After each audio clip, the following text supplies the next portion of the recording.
العلم حياة الإسلام وعماد الدين.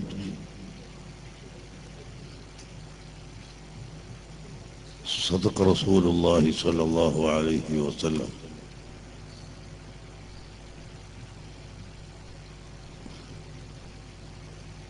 ബഹുമാനമുള്ള സാദാത്തുക്കൾ, ഉലമാക്കൾ, പ്രിയപ്പെട്ട സഹോദരങ്ങളെ,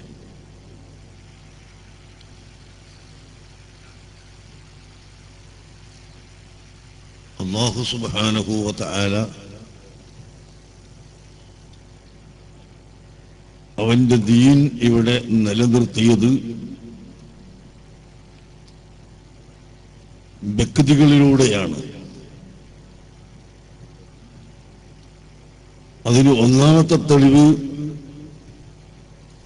കലിമത്തു തൗഹീദ് തന്നെ. ലാ ഇലാഹ ഇല്ലല്ലാഹ് മുഹമ്മദുർ റസൂലുള്ളാഹ് സ്വല്ലല്ലാഹു അലൈഹി വസല്ലം. അല്ലാഹു അല്ലാതെ ഇലാഹ് ഇല്ല എന്നും മുഹമ്മദ് നബി സല്ലല്ലാഹു അലൈഹി വസല്ലം തങ്ങൾ അല്ലാഹുവിന്റെ റസൂലാണെന്നും വിശ്വസിക്കുക, ഇതാണല്ലോ കലിമത്തു തൗഹീദ്. എന്നാൽ അല്ലാഹു സുബ്ഹാനഹു വ തആലയെ മനസ്സിലാക്കാൻ ഇവിടെ ധാരാളം ദൃഷ്ടാന്തങ്ങളുണ്ട്. ഒരു മനുഷ്യന്റെ ശരീരം എടുത്തു പരിശോധിച്ചാൽ തന്നെ അല്ലാഹുവിനെ സംബന്ധിച്ച് മനസ്സിലാക്കാനുള്ള ഒരുപാട് ദൃഷ്ടാന്തങ്ങളുണ്ട്. ഇപ്പോൾ വലിയൊരു ഗവേഷണം ലോകത്ത് നടന്നുകൊണ്ടിരിക്കുകയാണ്. ഈ കൈവിരൽ അടയാളം വെക്കുന്നത് സംബന്ധിച്ച്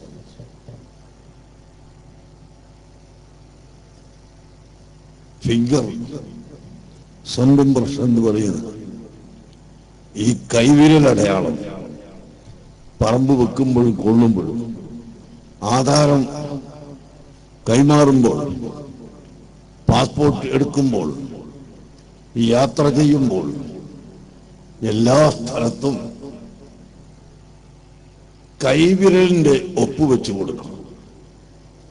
എന്താണതിന് കാരണം? പെന്നുകൊണ്ട് നാം ഒപ്പിട്ടാൽ ആ ഒപ്പ് ചില കള്ളന്മാർ അതേപോലെ പകർത്തി ഒപ്പിടും.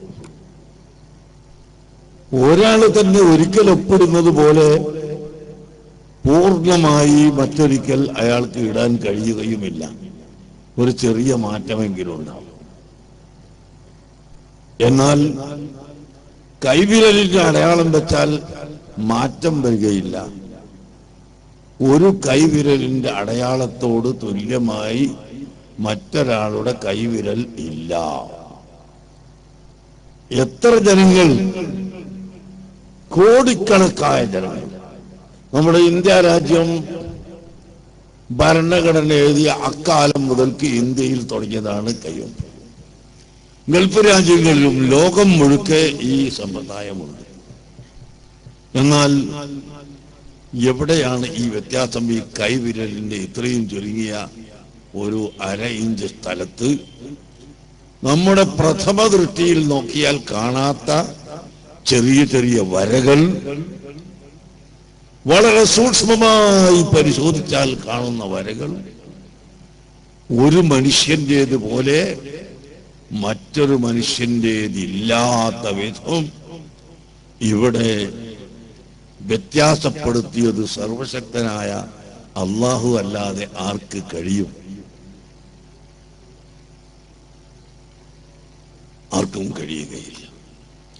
അങ്ങനെ മനുഷ്യന്റെ ഓരോ അവയവങ്ങളും പരിശോധിക്കുമ്പോൾ അല്ലാഹുവിനെ സംബന്ധിച്ച് മനസ്സിലാക്കാനുള്ള ദൃഷ്ടാന്തം.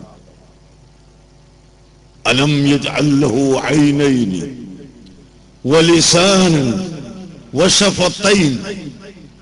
അല്ലാഹു തആല ഖുർആനിൽ ചോദിച്ചു, ഓ മനുഷ്യ, നിനക്ക് അല്ലാഹു 2 കണ്ണ് തന്നില്ലേ, നാവ് തന്നില്ലേ, ചിരി ചുണ്ട് തന്നില്ലേ, എന്നിട്ട് വഹദൈനാഹുൻ നജ്ദൈൻ, സത്യവും അസത്യവും വ്യക്തമാക്കി തന്നില്ലേ എന്ന് പരിശുദ്ധ ഖുർആൻ നമ്മോട് ചോദിക്കുന്നു. ഒരു നാവ്, അതിന്റെ ഗവേഷണം നടത്തി കഴിഞ്ഞിട്ടുണ്ടോ ഇക്കാലം വരെ? ഇല്ല.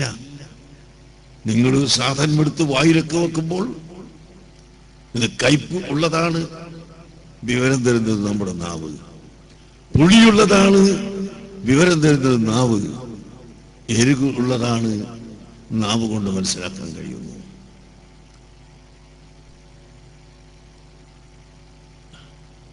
കെട്ടുപോയതാണ് കേടുവന്നതാണ് ഇത് നാവ് കൊണ്ട് മനസ്സിലാക്കാൻ കഴിയുന്നു. അങ്ങനെ 100 അറിവ് ഒരു നാവിന്റെ ചുണ്ടിൽ ഒരൽപ്പം സാധനം വെക്കുമ്പോഴേക്ക് അറിയാൻ എന്തൊരു ശക്തിയാണ് അല്ലാഹു തആല നാവിൽ വെച്ചിട്ടുള്ളത്. ആ നാവ് ഉള്ളവൻ തന്നെ ഒരു 10,000 ആള്, അല്ലെങ്കിൽ 1,00,000 ആൾ, 2,00,000 ആൾ സംസാരിക്കുന്ന ആളുള്ളപ്പോൾ ഒരുത്തൻ സംസാരിക്കുന്നില്ല. അവനും നാവുണ്ട്, ഒരു വ്യത്യാസവും കാണാനില്ല. പക്ഷെ ഇവര് സംസാര ശക്തിയില്ല മറ്റുള്ളവർക്ക്.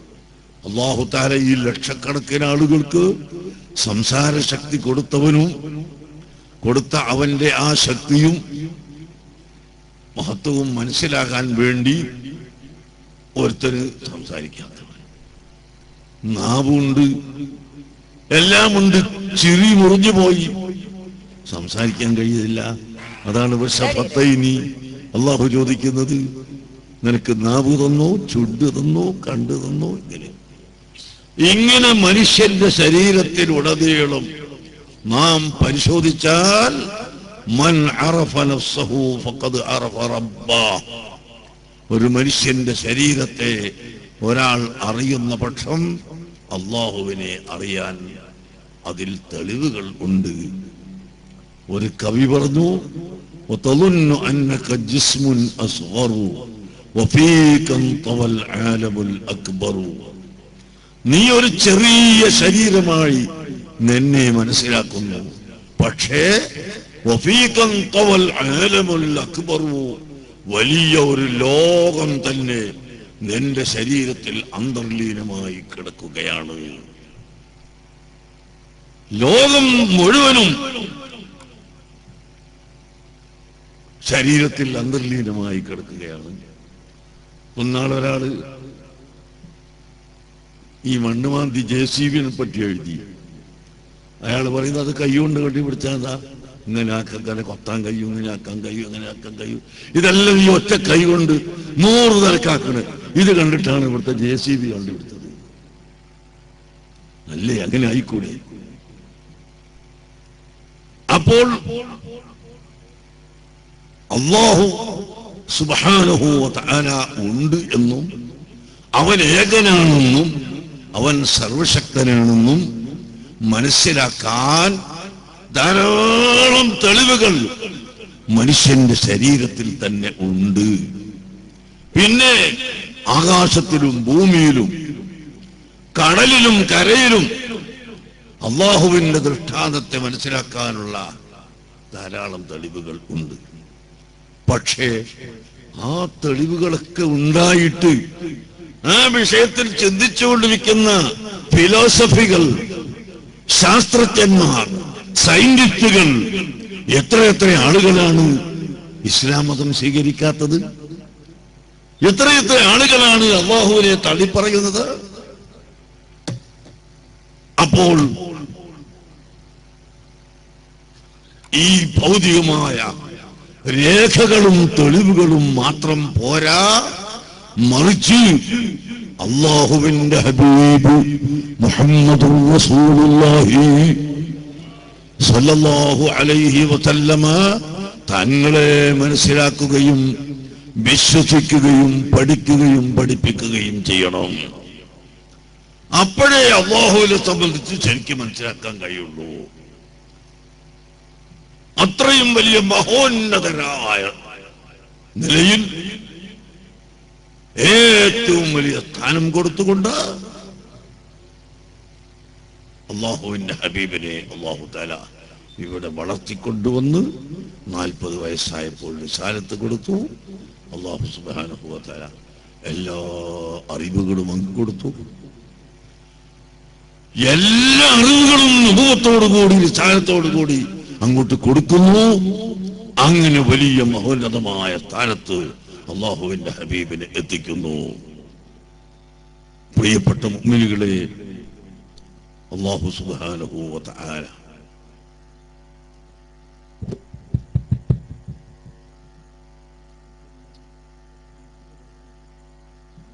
അവന്റെ ഹബീബായ മുഹമ്മദ് റസൂലുള്ളാഹി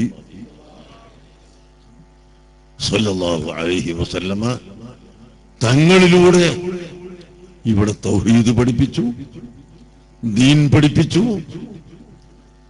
സത്യവിശ്വാസം പഠിപ്പിച്ചു, നന്മയും തിന്മയും എന്താണെന്ന് പഠിപ്പിച്ചു.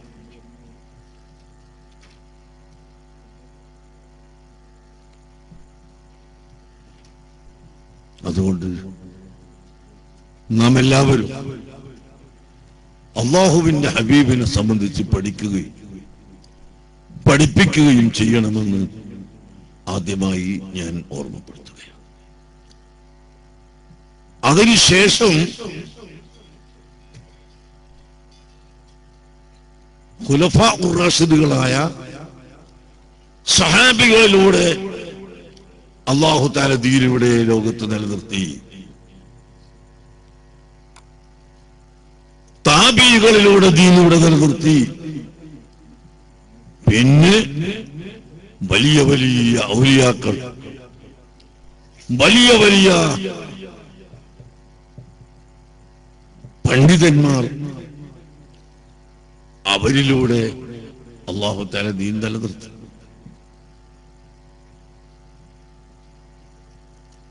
അങ്ങനെയാണ് ദീനുൽ ഇസ്ലാം ഇവിടെ നിന്ന് വന്നത്. ഈ പാറക്കല്ലിന്റെ ഉള്ളിൽ, ഈ വലിയ പർവ്വതത്തിന്റെ മുകളിൽ നടക്കാൻ കഴിയാത്ത ജനങ്ങളടക്കം ഇങ്ങനെ കയറി വന്ന്, വണ്ടിയിലൊന്നും വന്നതല്ലല്ലോ ഇരിക്കുന്ന ആളുകളൊക്കെ, അധിക പേരും നടന്നു വന്നവരായിരിക്കും. ഇത്രയും ബുദ്ധിമുട്ടി ഇവിടെ എത്തിയത് എങ്ങനെ എത്തിച്ചു? അത് നമ്മുടെ മർഹൂം PP മൊയ്തീൻകുട്ടി മുസ്ലിയാർ, അല്ലാഹു അദ്ദേഹത്തിന്റെ എല്ലാ ദോഷങ്ങളും പുറത്തു കൊടുക്കട്ടെ, അല്ലാഹു അദ്ദേഹത്തിന്റെ ദർജനെ ഏറ്റിക്കൊടുക്കട്ടെ. അദ്ദേഹത്തിന്റെ പരിശ്രമ ഫലമായി ഈ ബൈത്തുൽ ഇസ്സ ഇവിടെ ഉണ്ടായി. അദ്ദേഹത്തിന്റെ തുടക്കം കൊണ്ട് ഇത് തുടങ്ങി. ഇന്ന് അതിന്റെ പിൻഗാമികൾ ഏറ്റെടുത്ത് നടത്തി വരികയാണ്. അങ്ങനെ ഒരു വ്യക്തി എന്തെങ്കിലും ഒരു വിഷയത്തിനങ്ങോട്ട് മുന്നിടാൻ വേണം. അപ്പോൾ മാത്രമേ കാര്യങ്ങൾ നടക്കൂ. എല്ലാവരും കൂടി ഒരു വിഷയത്തിൽ ഒന്നായി മുന്നിടുക എന്നത് ഉണ്ടാവുകയില്ല.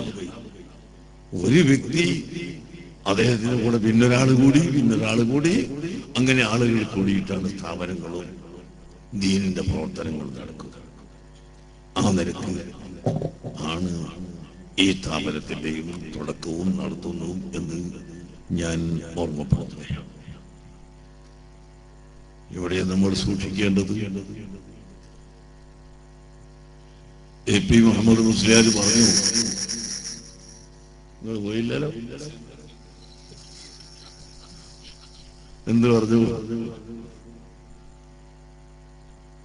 വഹാബികളും മൗദൂദികളും ഇവിടെ സ്ഥാപനങ്ങൾ കട്ടുകൊണ്ടുപോയി. അങ്ങനെയാണല്ലോ, കട്ടിട്ട് ചിലതൊക്കെ നമ്മൾ തിരിച്ചു പിടിച്ചിട്ടുണ്ട്. 1.5 ലക്ഷം ഉറുപ്പിക കൊടുത്തിട്ടാണ് പൂനൂരിലെ പള്ളി നമ്മൾ തിരിച്ചു പിടിച്ചത്. 1.5 ലക്ഷം ഉറുപ്പ്യ എന്ന് പറഞ്ഞാൽ ഇപ്പോഴത്തെ കുട്ടികൾക്ക് മനസ്സിലാവില്ല. അക്കൊല്ലം ഞാനും എന്റെ ഉമ്മയും കൂടി ഹജ്ജിന് പോയി വന്നത് 10,000 ഉറുപ്പ്യയുണ്ട്. 5,000 ഉറുപ്പ്യയാണ് ഒരാൾക്ക് ഹജ്ജിന് പോയി വരാനുള്ള ചെലവ്.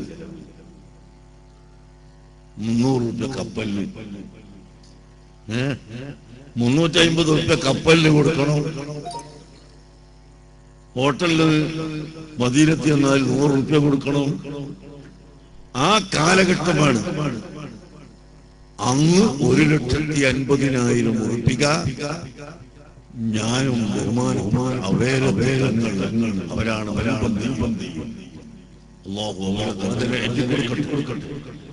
ഞങ്ങൾ നടന്ന് പിരിച്ചുണ്ടാക്കി കൊടുത്തിട്ടാണ് ടൗണിലെ പള്ളി തിരിച്ചു വാങ്ങിച്ചു. എന്നാൽ പോലെ നമ്മുടെ സംഘടന ശക്തിപ്പെട്ടപ്പോൾ ഒരൊറ്റപ്പള്ളി സാധിക്കാത്ത വിധത്തിൽ ഉഴലുകയായിരുന്നു.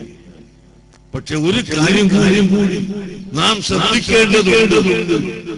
ഇക്കൂട്ടരെ അവര് നമ്മളെ എപ്പോഴും കൊള്ളുകയാണ്. അതെങ്ങനെ അവര്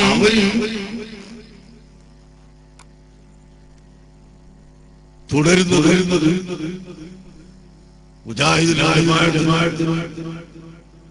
വേറെ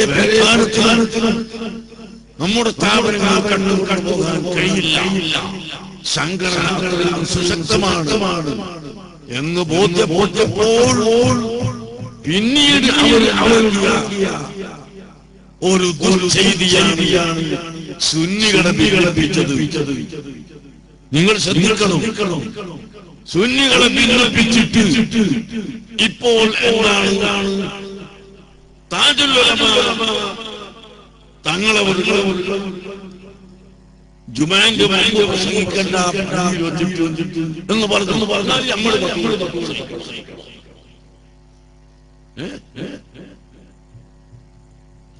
താജുൽ ഉലമ പറഞ്ഞു നിങ്ങൾ ഖുതുബ പരിഭാഷ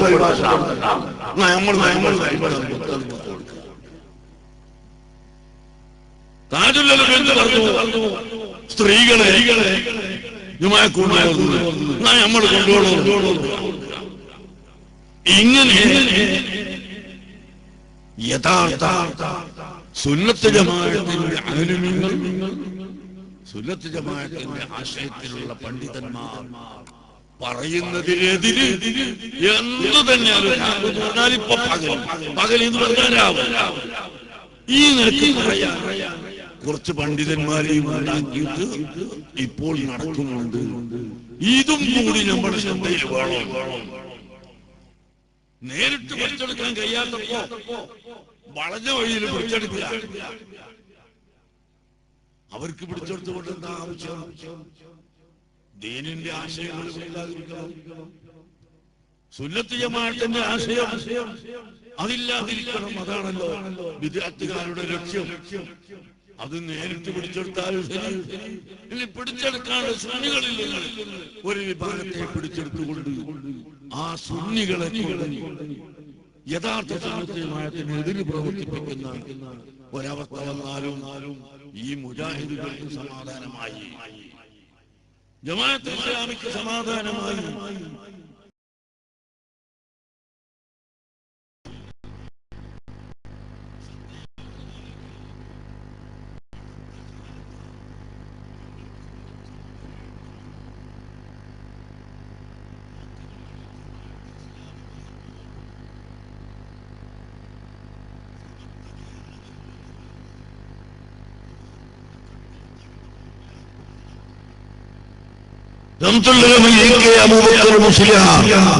ജനറൽ സെക്രട്ടറിയുമായിരുന്ന ആ കാലഘട്ടത്തിൽ തന്നെ തർക്കമില്ലാത്ത വിധം അന്ന് ജനങ്ങളോട് പറഞ്ഞു, ഓ ജനങ്ങളെ,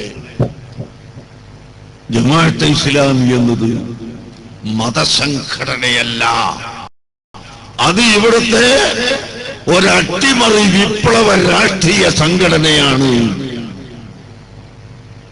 അട്ടിമറി രാഷ്ട്രീയ വിപ്ലവ സംഘടന ഇവിടെ മുഴുവനും അട്ടിമറിച്ച് ഹിന്ദു മുസ്ലിം വർഗീയതയുണ്ടാക്കി നാടിനെ നശിപ്പിക്കാനുള്ള ഒരു പരിശ്രമമാണ്, അതിനുവേണ്ടിയുള്ള സംഘടനയാണ് എന്ന് ആ കാലഘട്ടത്തിൽ സമസ്ത കേരള ജമിയത്തുൽ ഉലമ പറഞ്ഞു. പക്ഷേ ഇവിടുത്തെ രാഷ്ട്രീയക്കാർക്കും ഇവിടുത്തെ ഭൗതികന്മാർക്കും ഇതൊന്നും രസിച്ചില്ല. അവര് വലിയ സാഹിത്യകാരന്മാരാണ്, വലിയ സാഹിത്യം പറയുന്നവരും എഴുതുന്നവരുമാണ്, ഉരുട്ടി മറിച്ചിട്ട് ആർക്കും തിരിയാത്ത ലേഖനങ്ങൾ എഴുതുന്നവരാണ് എന്നൊക്കെ പറഞ്ഞിട്ട് ജമാഅത്തെ ഇസ്ലാമിനെ പുകഴ്ത്തിയ ആളുകൾക്ക് ഇപ്പോൾ ബോധ്യം വന്നോ? നിങ്ങൾ രാഷ്ട്രീയത്തിന് എതിര് പറയാൻ തുടങ്ങിയപ്പോൾ ജമാഅത്തെ ഇസ്ലാമി വേണ്ടാത്തതാണെന്ന് ബോധ്യം വന്നില്ലേ? ജമാഅത്തെ ഇസ്ലാമിയെ പോലെ ഇവിടെ മുസ്ലിം സമുദായത്തെ ഭിന്നിപ്പിക്കുകയും മുസ്ലിം സമുദായത്തെ മറ്റ് അന്യമതക്കാരുമായി കൊമ്പ് കോർക്കാൻ ഇടവരുത്തുകയും ചെയ്തിട്ടുള്ള ഒരു സംഘടന ജമാഅത്തെ ഇസ്ലാമിയെ പോലെ വേറെ ആരുമില്ല. ആ നിലക്ക് അന്യമതക്കാരുടെ വിരോധം ഇവിടെ ഉണ്ടാക്കി തീർക്കാൻ ഏറ്റവും വലിയ ശ്രമം നടത്തിയവർ ജമാഅത്തെ ഇസ്ലാമിക്കാരാണ്. കാരണം ഇസ്ലാമിക റിപ്പബ്ലിക് വേണം, ഇന്ത്യ രാജ്യത്ത് ഇസ്ലാമിക റിപ്പബ്ലിക് വേണമെന്നവർ പറഞ്ഞു. എന്ത് വിഡ്ഢിത്തമാണ്! ഇസ്ലാമിക റിപ്പബ്ലിക് ഇന്ത്യ രാജ്യത്ത് വേണമെന്ന് പറയുന്നത്. ഇന്ത്യ രാജ്യത്തുള്ള മുസൽമാൻ വളരെ ചുരുങ്ങിയ ശതമാനം മാത്രമാണ്. എത്രയോ ചുരുങ്ങിയ ശതമാനം. ആ ശതമാനമുള്ള മുസ്ലിമീങ്ങൾ ഇവിടെ ഒരു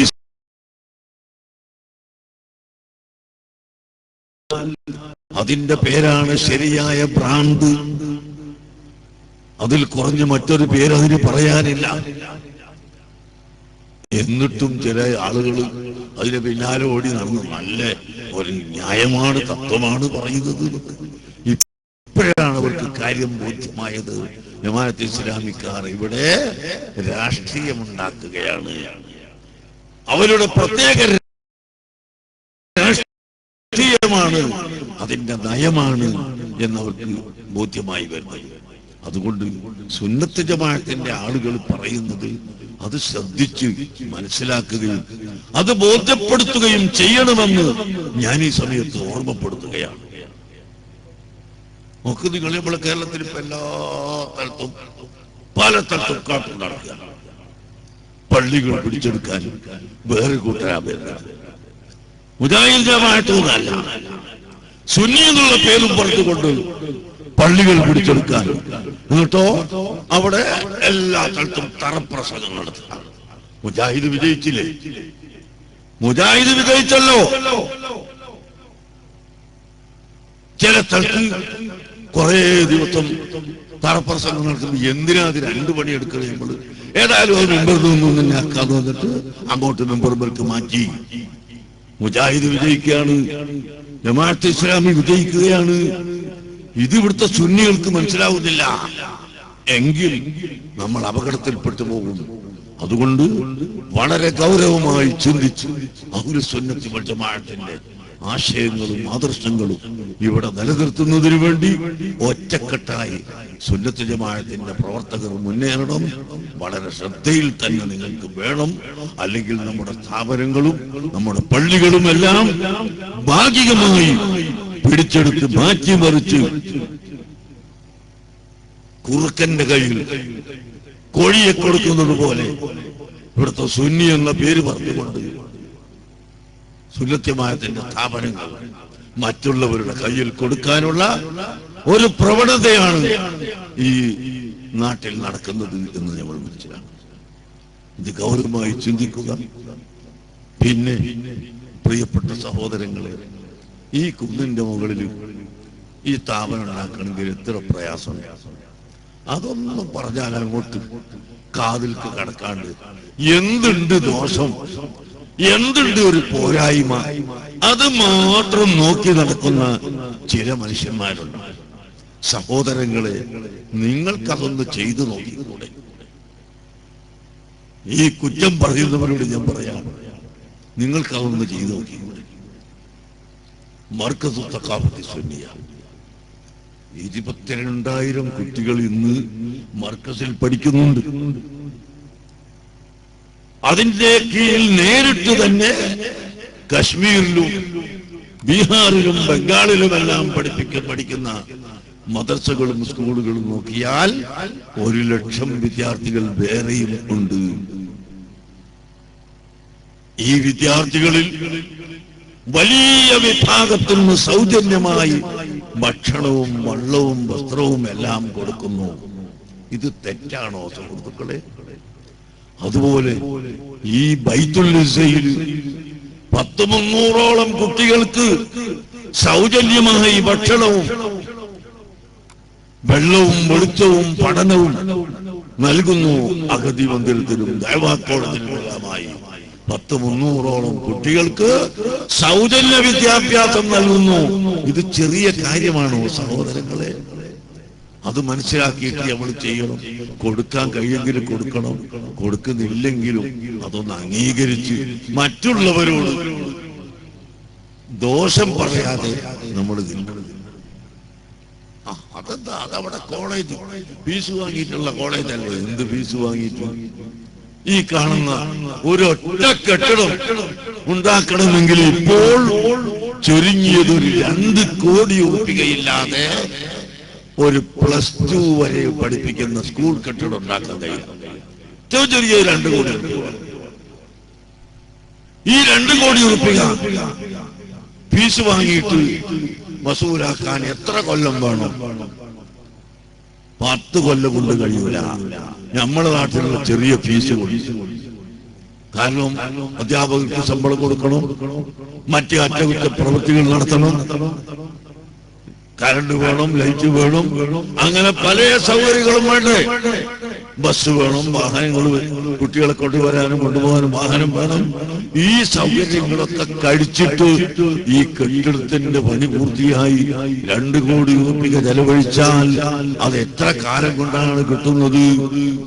അത് വളരെ പ്രയാസമല്ലേ? പിന്നെ എവിടുന്നോ അധ്വാനിച്ച് കഷ്ടപ്പെട്ട് പിരിവെടുത്ത് കൊണ്ടുവന്ന് ഈ കെട്ടിടങ്ങളൊക്കെ ഉണ്ടാക്കി കുട്ടികളെ പഠിപ്പിക്കുമ്പോൾ ഒരു സാലറി കൊടുക്കാനുള്ള, ശമ്പളം കൊടുക്കാനുള്ള എന്തെങ്കിലും കാശെങ്കിലും ഫീസ് വാങ്ങുന്നത് കൊണ്ട് മുഴുവൻ സ്ഥാപനങ്ങളും ഫീസ് വാങ്ങുകയാണ് എന്ന് പറഞ്ഞിട്ട് തരം താഴ്ത്തുന്നതിന് പകരം, പ്രിയപ്പെട്ട മക്കളെ, നിങ്ങളെ വീട്ടിൽ 2-4 കുട്ടികളുണ്ടെങ്കിൽ ആ കുട്ടികളെ പോറ്റാൻ എത്ര പ്രയാസമുണ്ട് എന്ന് നിങ്ങൾ മനസ്സിലാക്കണം. ഇവിടെ 300 കുട്ടികളുണ്ട്. മർക്കസ് തഖാഫത്ത് സുന്നിയിൽ 3000 യതീം കുട്ടികളുണ്ട്. അവിടെ താമസിക്കുന്നവരും ഹോം കെയർ പദ്ധതി അനുസരിച്ച് സ്വന്തം വീടുകളിൽ ഏൽപ്പിച്ചു കൊടുത്തത് 10 വയസ്സുവരെ ഉമ്മമാരെ ഏൽപ്പിച്ചു കൊടുക്കുന്നത്. ആ യതീം കുട്ടികൾ ഇന്ത്യ രാജ്യത്ത് മുഴുവനുമായി 3000 കുട്ടികളുണ്ട്. അങ്ങനെ ആ 3000-ന് കൊടുക്കാൻ എത്ര കാശ് വേണം? ഇവിടെ 300 കുട്ടികളെ എല്ലാ ചെലവുകളും കൊടുക്കാൻ എത്ര കാശ് വേണം? ഇതൊന്നും നിങ്ങൾ ആലോചിച്ച് നോക്കണം. 5 നേരം ഭക്ഷണം കൊടുക്കുന്നു. രാവിലെ കട്ടൻ ചായ കൊടുത്താൽ പിന്നെ നാത്ത കൊടുക്കുന്നു, ഉച്ചക്ക് ഭക്ഷണം കൊടുക്കുന്നു, രാത്രി ഭക്ഷണം കൊടുക്കുന്നു, വൈകുന്നേരം ചായ കൊടുക്കുന്നു. ഇത് ഒരു ദിവസമല്ല, ഒരു മാസമല്ല, ഒരു കൊല്ലമല്ല, എല്ലാ ദിവസവും കൊടുത്തുകൊണ്ടിരിക്കുകയല്ലേ. ഇതൊക്കെ ഏറ്റവും വലിയ നന്മയാണ് എന്ന് മനസ്സിലാക്കി എല്ലാവരും സഹകരിച്ചു കൊടുക്കണം എന്ന് മാത്രം ഞാൻ നിങ്ങളോട് ഓർമ്മപ്പെടുത്തുന്നു. പരിശുദ്ധ ദീനുൽ ഇസ്ലാമിനെ നമ്മൾ കൈയൊഴിക്കാൻ പാടില്ല. നമ്മൾ കൈയൊഴിക്കാന്ന് പറഞ്ഞാൽ മുർത്തദ്ദായി പോവാന്നല്ല, സുന്നത്ത് ജമാഅത്തിന്റെ വിരോധികൾ വരുന്ന സമയത്ത് അവർക്ക് കടന്നുകൂടാനുള്ള മാർഗങ്ങൾ നാം ചെയ്തു കൊടുക്കരുത്. നാം ആ വഴിയെ അടക്കണം. ചെറുപ്പക്കാരെ, സഹോദരങ്ങളെ, സുന്നത്ത് ജമാഅത്തിനെ മുറുകെ പിടിക്കുക, ദീനിനെ മുറുകെ പിടിക്കുക. അതാണ് നമ്മൾ ചെയ്യേണ്ടത്. ബഹുമാനപ്പെട്ട പി വൈദ്യകുട്ടി മുസ്ലിയാർ, അല്ലാഹു തആല അദ്ദേഹത്തിന് ദർജന ഏറ്റിക്കൊടുക്കട്ടെ, മരിക്കുന്നതുവരെ സുന്നത്ത് ജമാഅത്തിന് വേണ്ടി ശബ്ദിച്ച മഹൽ വ്യക്തിയായിരുന്നു. മർക്കത്തിന് വേണ്ടി, ബൈത്തുൽ ഇസ്തിഖ്ബാലിന് വേണ്ടി, എല്ലാ സ്ഥാപനങ്ങൾക്കും വേണ്ടി ഓടി നടന്ന വ്യക്തിയായിരുന്നു.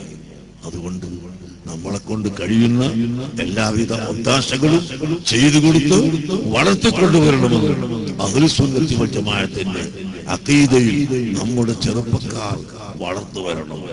നിങ്ങൾ നോക്ക്, ഇപ്പോ നമ്മുടെ ഈ സ്ഥാപനങ്ങളൊക്കെ ഉണ്ടാകുന്നത് കൊണ്ട് അത്യാവശ്യം ഒരു ദീനിയായ ചിട്ടയിൽ കുട്ടികൾ വളർന്നു വരികയാണ്. അതേ സമയത്ത് ചില സ്ഥാപനങ്ങളൊക്കെ നിങ്ങൾ പോയി നോക്കി, ആണും പെണ്ണും വസ്ത്രധാരണയിൽ വ്യത്യാസമില്ല. അത്രയും വഷളായ വസ്ത്രധാരണ സ്ത്രീകൾക്ക് കൊടുത്തുകൊണ്ട് നമ്മുടെ കേരളത്തിൽ തന്നെ പല സ്ഥാപനങ്ങളുമുണ്ട്. നഊദുബില്ല. അല്ലാഹുവിന്റെ അദാബ് എന്തുകൊണ്ടാണ് ഇറങ്ങാതിരിക്കുന്നത് എന്നറിയോ? റസൂലുള്ളാഹിന്റെ ദുആ കൊണ്ടാണ്. അല്ലെങ്കിൽ അദാബ് ഇറങ്ങിപ്പോ ആ നിലക്ക് സ്ത്രീകളുടെ നഗ്നമായ വസ്ത്രധാരണകളാണ് പല സ്ഥാപനങ്ങളിലും നടക്കുന്നത്. അതൊന്നുമില്ലാത്ത വിധം നമ്മുടെ കുട്ടികളെ ദീനിയായി വളർത്തി നല്ല നിലക്ക് കൊണ്ടുപോകാൻ കൂടി ഈ സ്ഥാപനങ്ങൾ ഉപകരിക്കും. നിങ്ങളെല്ലാവരും സഹകരിക്കണം എന്ന് ഓർമ്മപ്പെടുത്തി എൻ്റെ വാക്കുകൾ അവസാനിപ്പിക്കുന്നു. ഒരു 2 കോടി ഉറുപ്പികയുടെ ഒരു ഫണ്ട് രൂപീകരിച്ചിട്ടുണ്ട് എന്നാണ് മുഹമ്മദ് ഹാഷിം പറഞ്ഞത്. 2 കോടി എന്ന് പറഞ്ഞാൽ നിങ്ങൾക്കറിയില്ലേ, മർക്കസ് സഖാഫത്ത് സുന്നിക്ക് 1 കോടി ഉറുപ്പിന്റെ പദ്ധതി നമ്മൾ പറഞ്ഞ് പത്രത്തിൽ വന്നപ്പോൾ കളിയാക്കിയവരും ദേഷ്യം പിടിച്ചവരും പത്രം വലിച്ചെറിഞ്ഞവരൊക്കെ 1 കോടിയോ? ഈ മുസ്ലിയാക്കന്മാർക്ക് നടക്കാത്ത പണി എന്തിനാ പറയുന്നത്? അതാ ഞാൻ പറഞ്ഞത്. ഏത് കാലത്താ ഹജ്ജിന് പോയി മടങ്ങി വരാൻ 5000 ഉറുപ്പിയുള്ള കാലത്താണ്. ഇന്ന് 2 കോടി എന്ന് പറഞ്ഞാൽ ഒരു ചെറിയ കെട്ടിടം ഉണ്ടാക്കുമ്പോൾ തീർന്നു. ഏതായാലും ഈ സ്ഥാപനത്തിന്റെ നടത്തിപ്പിന് വേണ്ടി ഒരു വരുമാനം ഉണ്ടാക്കുന്നതിന് 2 കോടി രൂപയുടെ ഒരു പദ്ധതി ആവിഷ്കരിച്ചിട്ടുണ്ട്. നിങ്ങളാൽ കഴിയുന്ന ഒരു സഹായം അതിലേക്ക് ഇപ്പോൾ ഉദ്ഘാടനം ചെയ്യണമെന്ന് ഓർമ്മപ്പെടുത്തി ഞാൻ എൻ്റെ വാക്കുകൾ അവസാനിപ്പിക്കുകയാണ്. ബിസ്മില്ലാഹിർ റഹ്മാനിർ റഹീം. ആരെങ്കിലും ഉണ്ടോ ഉദ്ഘാടനം ചെയ്യാൻ? ഒരു ചുരുങ്ങിയത് ഒരു 10,000 ഉറുപ്പിയെങ്കിലും അതിൻ്റെ മേലോട്ട് പറയാനുണ്ടാവുമോ എന്നറിയില്ല. നമ്മുടെ നാട് വളരെ ചെറിയ നാടാണ്, പൈസ കൊണ്ട് വളരെ പിന്നോക്കമുള്ള നാടാണ്. അതുകൊണ്ട് 25,000 കൈവുള്ളവരുണ്ടാവും. ആരോ ഉണ്ടോ?